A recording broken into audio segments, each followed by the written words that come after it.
خوش نصیب لوگ وہ جن کو نصیب ہو صحبت اللہ۔ راہ ولی میں وہ تاثیر دیکھی، بدلتی ہزاروں کی تقدیر دیکھی۔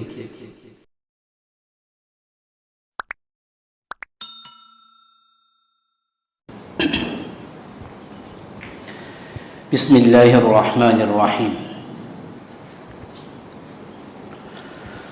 الحمد للہ الذی بیدہ تصریف الاحوال وتخفیف الاثقال، والصلاة والسلام علی سیدنا محمد وعلی آلہ بصحبتہ اجمعین ومن تبعہم بإحسان الی یوم الدین۔ أما بعد فقد قال الله تبارك وتعالى في كتابه الكريم والفرقان الحميد: أعوذ بالله من الشيطان الرجيم، بسم الله الرحمن الرحيم، ورفعنا لك ذكرك۔ قال الله تبارك وتعالى في مقام آخر: إنا كفيناك المستهزئين۔ وقال النبي صلى الله عليه وآله وسلم: الدعاء مخ العبادة، أو قال الدعاء هو العبادة، أو كما قال عليه الصلاة والسلام۔ واجب الاحترام علماء کرام اور میرے دینی ایمانی بھائیوں، سب سے پہلے ہم اللہ جل جلالہ وعم نوالہ کا شکر ادا کریں کہ اللہ جل جلالہ وعم نوالہ نے ہم تمام کو مذہب اسلام کی نعمت سے سرفراز فرمایا اور نبی اکرم صلی اللہ علیہ وسلم کی امت میں پیدا فرمایا، اور ہم تمام کو نماز جمعہ ادا کرنے کے لیے اپنے مقدس اور پاکیزہ گھر میں جمع فرمایا۔ میرے محترم دوست اور عزیز نوجوانوں، سب سے پہلے ہم محبت کے ساتھ ایک مرتبہ درود پاک پڑھ لیں۔ اللہم صلی علی سیدنا محمد وعلی آل سیدنا محمد وبارک وسلم۔ میرے محترم دوست اور عزیز نوجوانوں،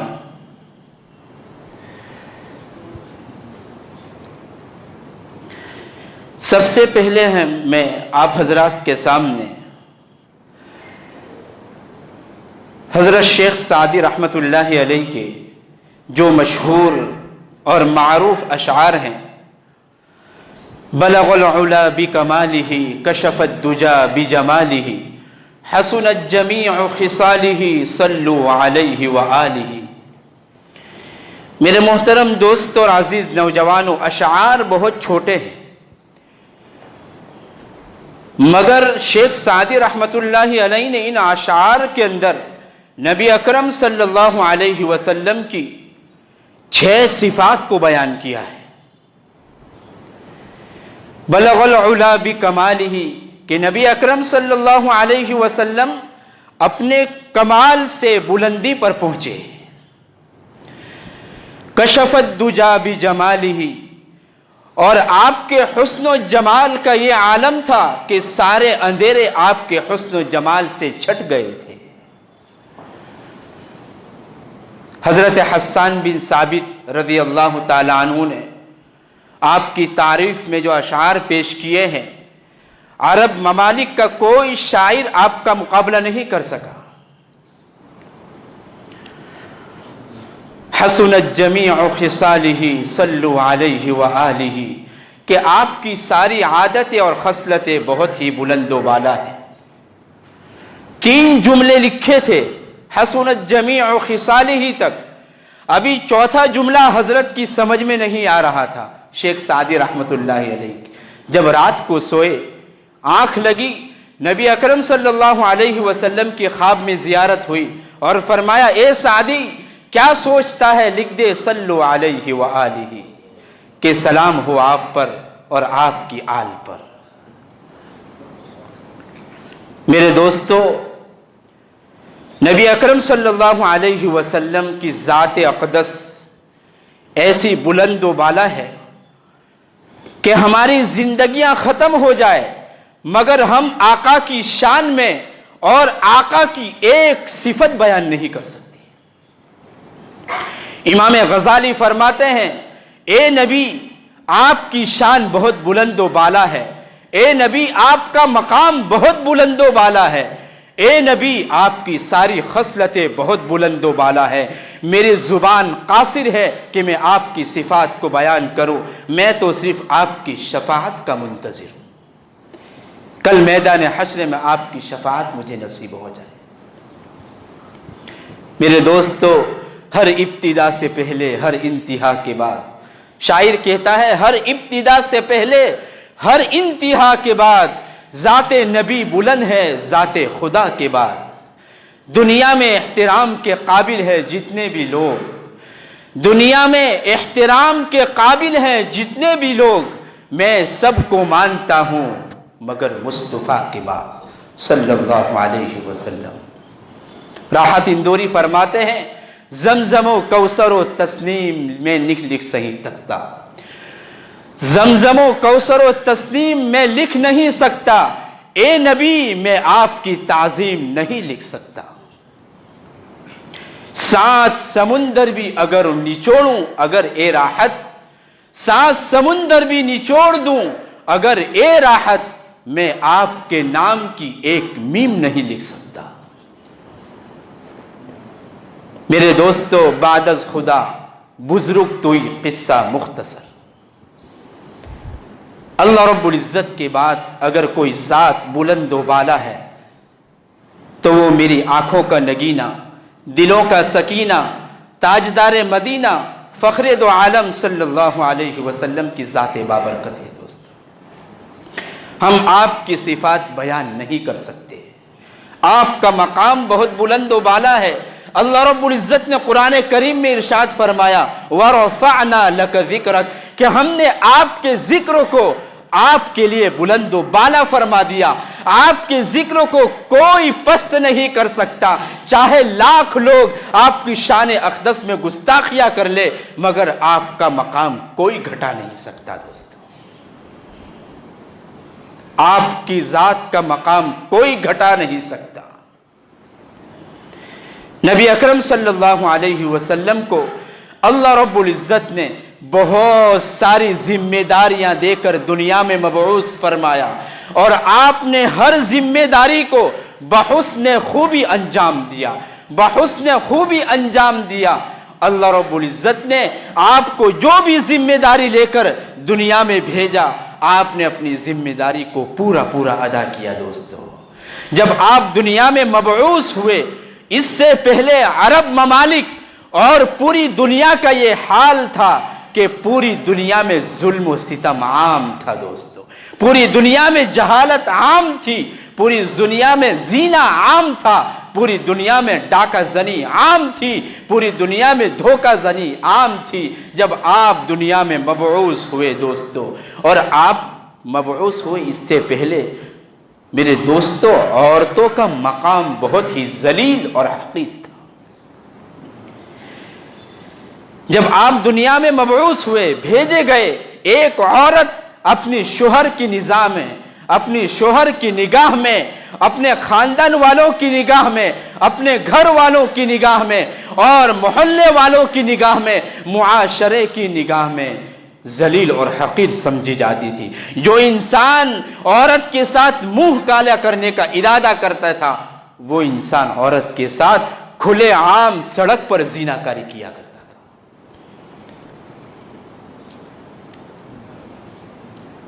جن عورتوں کو نبی اکرم صلی اللہ علیہ وسلم نے بلند مرتبہ دلایا، میرے دوستو، بلند عزتیں دلائی، نبی اکرم صلی اللہ علیہ وسلم دنیا میں مبعوث ہوئے، اس کے بعد عورتوں کو جو مقام دلایا، میرے دوستو، ایک عورت اپنے شوہر کی نگاہ میں باعزت سمجھی جانے لگی، ایک عورت اپنے گھر والوں کی نگاہ میں، اپنے خاندان والوں کی نگاہ میں باعزت سمجھی جانے لگی۔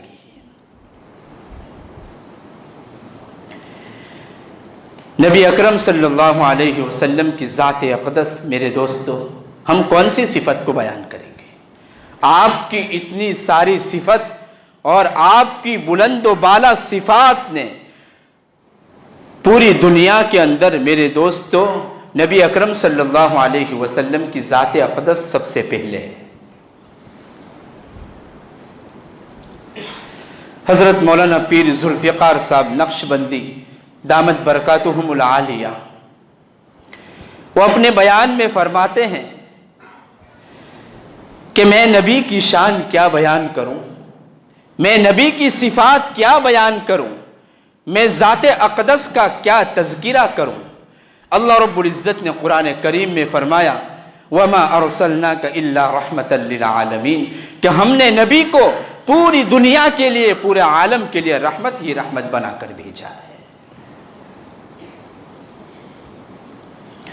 ایک مرتبہ حضرت مولانا پیر ذوالفقار صاحب دامت برکاتہم نے کہ ایک شاگرد ہیں، ان کو پاکستان کے کسی بزرگ سے ملاقات کا شرف حاصل ہوا۔ جب ملاقات ہوئی اور آپس میں بات چیت ہوئی تو ان بزرگ نے ان شاگرد سے پوچھا کہ آپ کا تعلق کس سے ہے، یعنی آپ کس سے بیعت ہے؟ تو اس شاگرد نے کہا کہ حضرت مولانا پیر ذوالفقار صاحب دامت برکاتہم سے میرا تعلق ہے، میں ان سے بیعت ہوں، ان کی مجلسوں میں میں آتا جاتا رہتا ہوں، ان کے بیانات میں سنتا ہوں، ان کی ذکر کی مجلس میں بھی میں جاتا ہوں۔ تو ان اللہ والوں نے فرمایا کہ حضرت مولانا پیر ذوالفقار صاحب دامت برکاتہم کون ہے، آپ کو معلوم ہے؟ تو ان شاگرد نے کہا ہاں میں جانتا ہوں کہ حضرت مولانا پیر ذوالفقار صاحب ایک اللہ کے ولی ہیں، ایک متقی شخصیت ہیں، ایک اللہ والی شخصیت ہیں، ایک پرہیزگار بندے ہیں، ذکر کی مجلسیں ان کی بہت بلند ہیں اور ان کا تذکرہ پوری دنیا کے اندر بہت بلند ہیں، اور حضرت کی زبان سے جو الفاظ اور جو جملے نکلتے ہیں، سننے والے ان جملوں کو اپنے دلوں میں بسا کر جاتے ہیں۔ حضرت کی بہت تعریف کی، بہت تعریف کی، ان اللہ والوں کے سامنے حضرت کی بہت تعریف کی، مگر ان اللہ والے نے فرمایا کہ بیٹے یہ ساری چیزیں تو بالکل مستحکم ہے، بالکل صحیح ہے اور بالکل سالم ہے، مگر ایک صفت میں حضرت کی آپ کے سامنے بیان کرتا ہوں۔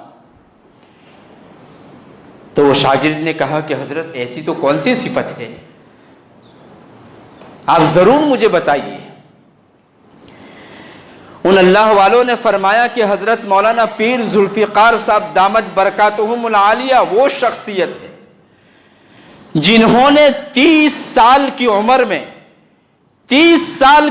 میں 100 سے زیادہ نبی اکرم صلی اللہ علیہ وسلم کی خواب میں زیارت کی۔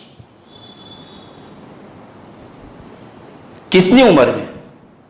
30 سال کی عمر۔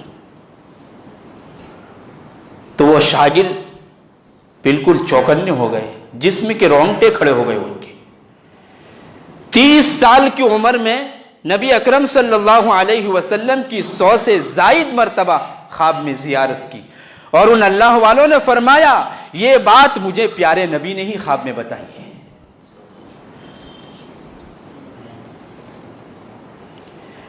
جب وہ شاگرد حضرت مولانا پیر ذوالفقار صاحب دامت برکاتہم کی مجلس میں آئے تو حضرت سے فرمایا حضرت میں آپ سے ایک بات پوچھنا چاہتا ہوں۔ حضرت نے فرمایا پوچھو، کوئی بات نہیں۔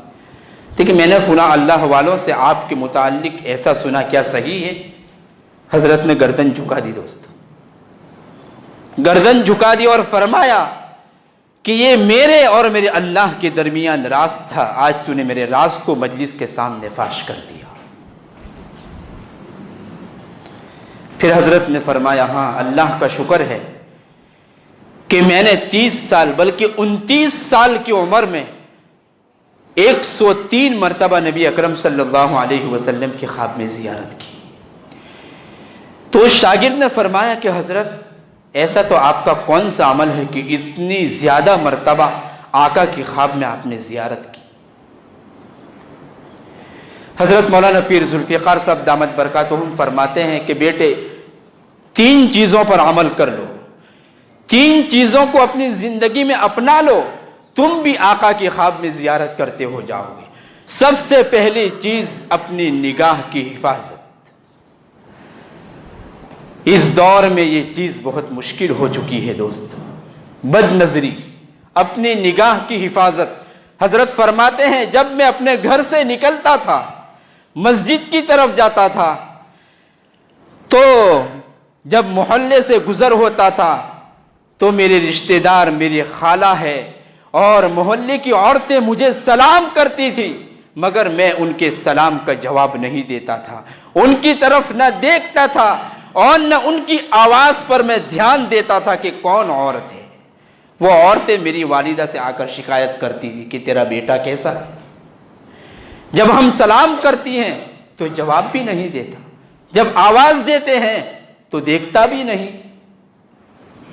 حضرت مولانا پیر ذوالفقار صاحب فرماتے ہیں کہ میرے بازو میں سے کوئی مرد یا کوئی عورت گزرتا تھا، قسم خدائے پاک کی مجھے پتہ بھی نہیں چلتا تھا کہ مرد گزرا ہے یا عورت گزری ہے۔ اس سے سب سے پہلی چیز اپنی نظروں کی حفاظت دوستو، اپنی نظروں کو پاک دامن بنا لو۔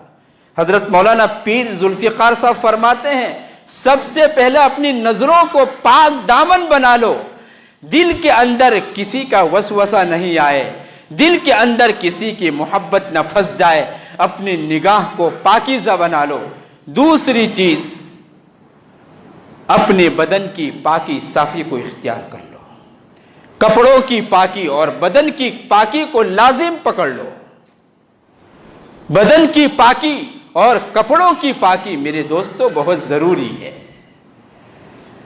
اللہ رب العزت نے قرآن کریم میں ارشاد فرمایا ان اللہ یحب المتطہرین، کہ پاک صاف رہنے والوں سے میں محبت کرتا ہوں۔ بدن کی پاکی، کپڑوں کی پاکی، ان پاکی کا خیال رکھنا بہت ضروری ہے دوستو۔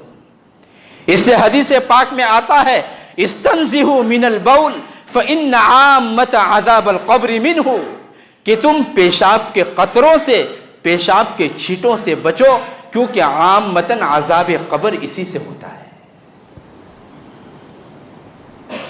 دوستو پاکی صافی کا کوئی خیال نہیں۔ جب ہم طہارت کے لیے جاتے ہیں، پیشاب کے ایک ایک چھینٹے سے بچنے کا پورا اہتمام کرو دوستو۔ ہم جلدی سے طہارت کے لیے جاتے ہیں اور ٹائم زیادہ نہ لگے اس وجہ سے جلدی سے پیشاب کر کے چلے آتے ہیں، نہیں میرے دوستو، پاکی صافی کا پورا خیال رکھنا ہوگا۔ اسی پاکی صافی کر نماز کا اتمام کا طریقہ ہے دوستو۔ نماز اسی وجہ سے تو قبول ہوتی ہے، اگر انسان پاک ہے اور اس کا وضو صحیح ہے تو نماز صحیح ہوگی دوستو۔ اس لیے جب ہم طہارت کے لیے جائے تو پاکی صافی کا پورا خیال رکھو، خوب اچھی طرح پاکی صافی کرو اور پیشاب کی چھینٹوں سے بچنے کا پورا اہتمام کرو۔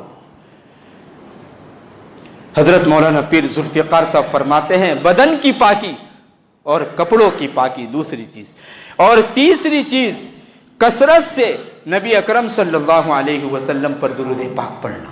ان 3 چیزوں کو اپنی زندگی میں لازم کر لو، انشاءاللہ تعالی ہماری زندگی بھی نبی اکرم صلی اللہ علیہ وسلم کی زیارت سے مزین ہو جائے گی۔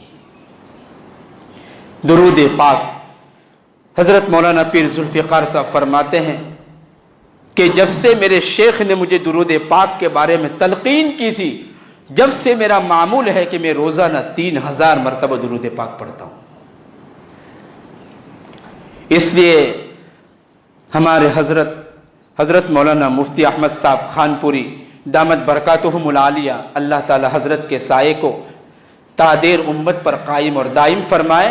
اللہ رب العزت حضرت کی عمر میں برکتیں اور وسعتیں نصیب فرمائے اور حضرت کا سایہ کوئی امت پر باقی رکھے دوستو۔ یہ ہمارے درمیان بہت بڑی شخصیت ہے دوستو۔ حضرت فرماتے ہیں کہ 1000 مرتبہ نہیں پڑھ سکتے، 700 مرتبہ پڑھو۔ 700 مرتبہ نہیں پڑھ سکتے، 300 مرتبہ تو پڑھنا ہی چاہیے دوستو۔ 300 مرتبہ تو درود پاک پڑھنا ہی چاہیے، کیونکہ ہمارے آقا کے ہم پر بہت سارے احسانات ہیں۔ کیا ہم 300 مرتبہ درود پاک کا نذرانہ نہیں بھیج سکتے دوستو؟ اس لیے درود پاک میرے دوستو 300 مرتبہ پڑھنا ہی چاہیے۔ جمعہ کے دن درود پاک کا اہتمام کیا جائے، اپنے کام کاج کو تھوڑا آگے پیچھے کر دیا جائے، اور نبی اکرم صلی اللہ علیہ وسلم پر ایک شوق اور ذوق کے ساتھ، دلی محبت کے ساتھ درود پاک کا نذرانہ بھیجنا چاہیے دوستو، کیونکہ نبی اکرم صلی اللہ علیہ وسلم تو رحمت للعالمین تھے، شفیع المذنبین تھے دوستو۔ نبی اکرم صلی اللہ علیہ وسلم پوری امت کے لیے رحمت ہی رحمت بنا کر بھیجے گئے۔ آپ صلی اللہ علیہ وسلم نے بوڑھے انسان کے ساتھ بہت ہی حسن سلوک کا معاملہ کیا۔ آپ صلی اللہ علیہ وسلم نے عورتوں کے ساتھ بہت ہی حسن سلوک کا معاملہ کیا۔ آپ صلی اللہ علیہ وسلم نے بچوں کے ساتھ حسن سلوک کا معاملہ کیا۔ آپ صلی اللہ علیہ وسلم نے پرندوں کے ساتھ حسن سلوک کا معاملہ کیا۔ آپ صلی اللہ علیہ وسلم نے بے زبان جانوروں کے ساتھ بھی حسن سلوک کا معاملہ کیا۔ میرے دوستو، ہم اس نبی کے امتی ہیں جن کے صدقے میں ہمیں یہ زندگی ملی، جن کے صدقے میں ہمیں شریعت ملی، جن کے صدقے میں ہمیں قرآن اور شریعت ملی، جن کے صدقے میں ہمیں نمازیں ملی۔ محمد نہ ہوتے تو کچھ بھی نہ ہوتا دوستو، اگر محمد نہ ہوتے تو ہم بھی نہ ہوتے، اگر محمد نہ ہوتے تو یہ ساتوں زمین اور آسمان، یہ دنیا، یہ دریا، یہ نالے، یہ ندیاں، یہ دنیا کی چمک دمک کچھ بھی نہیں ہوتی۔ یہ سارا محمد کا وسیلہ ہے دوستو۔ اس لیے شاعر کہتا ہے کہ محمد سے وفا تو نے تو ہم تیرے ہیں، کہ محمد سے وفا تو نے تو ہم تیرے ہیں، یہ جہاں چیز ہے کیا لوح و قلم تیرے ہیں۔ میرے دوستو، جب مکہ فتح ہوا اور نبی اکرم صلی اللہ علیہ وسلم شکرانے کی نماز ادا کرنے لیے مسجد میں تشریف لے گئے، حضرت ابو بکر صدیق رضی اللہ تعالی عنہ اپنے بوڑھے والد کو اپنے کندھے پر گھسیٹ کر لا رہے تھے کہ میرے آقا سے میرے والد کی ملاقات ہو جائے، میرے آقا سے میری والد کی ملاقات ہو جائے، اور میرے آقا میرے والد کے لیے دعائیں کر دے، میرے آقا میرے والد کو دعائیں دے دے تو میرے آقا میرے والد کو ایک نظر کرم فرما دے۔ اپنے کندھے پر گھسیٹ کر آ رہے تھے، بوڑھے والد صاحب تھے۔ جب نبی اکرم صلی اللہ علیہ وسلم نے دیکھا کہ ابو بکر اپنے والد کو کندھے پر لے کر آ رہے ہیں، عمر رسیدہ ہے، بوڑھے ہیں، نبی اکرم صلی اللہ علیہ وسلم نے فرمایا، اے ابو بکر، کندھے کے سہارے لے کر آنے کی کیا ضرورت تھی؟ مجھے بتا دیتے، میں خود تیرے والد کی ملاقات کر لیتا۔ یہ رحمت للعالمین تھے دوستو۔ آپ نے بوڑھوں کا بھی بہت اہتمام کیا، بہت احترام کیا اور بہت اکرام کیا۔ جب بچوں کی باری آئی، ایک مرتبہ حضرت اقرا بن حابس رضی اللہ تعالیٰ عنہ آپ کے پاس بیٹھے ہوئے تھے، تشریف فرما تھے۔ اتنے میں حضرت حسن اور حضرت حسین رضی اللہ تعالیٰ عنہ بھاگتے ہوئے آپ کے پاس آئے۔ وہ تو آپ کے چہیتے پھول تھے۔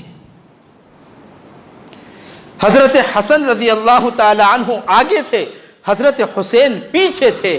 جب بھاگتے ہوئے آقا صلی اللہ علیہ وسلم اپنے نانا جان کے پاس آئے تو نبی اکرم صلی اللہ علیہ وسلم نے حضرت حسن رضی اللہ تعالیٰ عنہ کو سینے سے لگایا اور پیشانی پر بوسہ دیا، کیونکہ حضرت حسین رضی اللہ تعالیٰ عنہ سر سے لے کر کمر تک نبی اکرم صلی اللہ علیہ وسلم کے مشابہ تھے، اور کمر سے لے کر پیر تک حضرت علی کے مشابہ تھے، اور حضرت حسن سر سے لے کر کمر تک حضرت علی کے مشابہ تھے، اور کمر سے لے کر پیر تک نبی اکرم صلی اللہ علیہ وسلم کے مشابہ تھے۔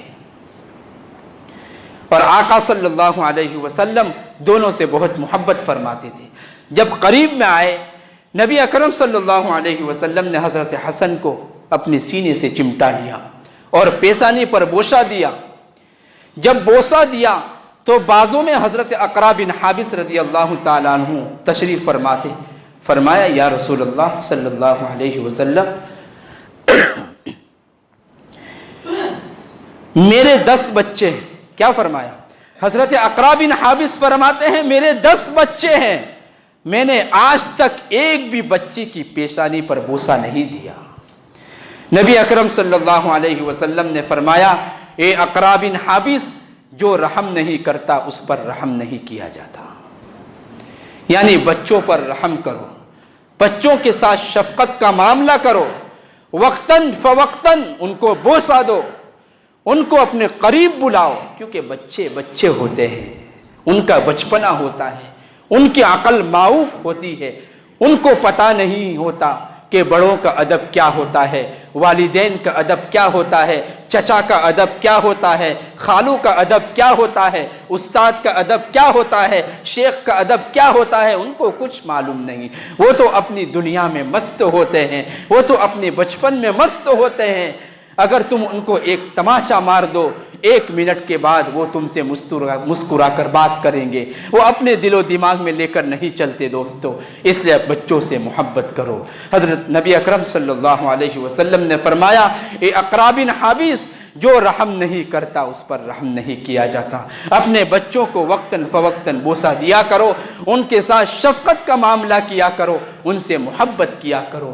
میرے دوستو، نبی اکرم صلی اللہ علیہ وسلم کا بچوں کے ساتھ بھی ایسا ادب اور احترام تھا۔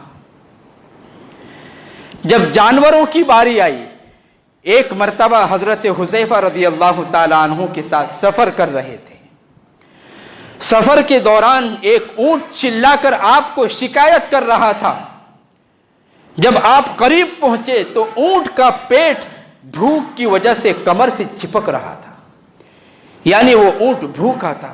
نبی اکرم صلی اللہ علیہ وسلم نے یہ فرمایا اس کا مالک کون ہے؟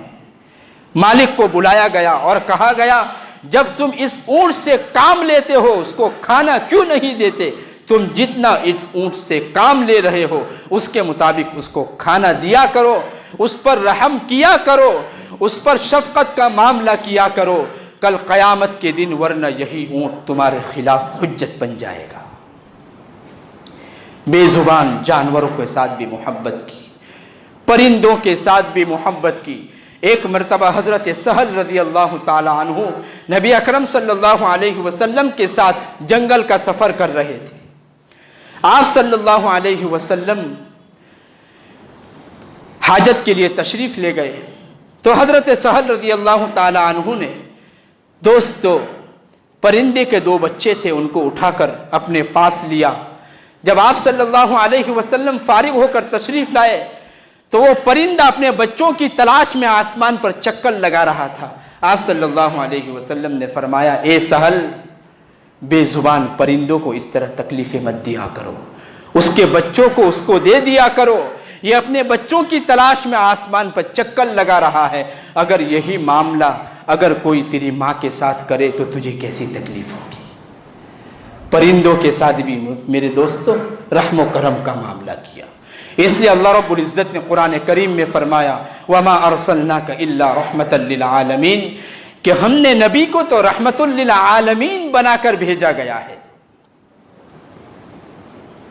حضرت جابر رضی اللہ تعالیٰ عنہ فرماتے ہیں، اس لیے میرے دوستو نبی اکرم صلی اللہ علیہ وسلم کی سنتوں پر عمل کرو، ہر عمل کے اندر سنت کا پہلو اختیار کرو، سنت کو اپناؤ، اور ہر عمل میں سنت کو تلاش کرو کہ اس عمل کے اندر میرا آقا کی سنت کیا تھی۔ دوستو آج ہم نے سنتوں کو چھوڑ دیا، آقا سے محبت ہماری کم ہو گئی، آج غیروں نے آقا کے خلاف زبانیں اٹھانا شروع کر دی۔ دوستو حضرت انس رضی اللہ تعالی عنہ فرماتے ہیں نبی اکرم صلی اللہ علیہ وسلم نے فرمایا کوئی شخص اس وقت تک کامل ایمان والا نہیں ہو سکتا جب تک کہ اس کی نظر میں اس کی اولاد، اس کے ماں باپ، اس کے رشتہ داروں سے سب سے زیادہ محبوب میں نہ بن جاؤ۔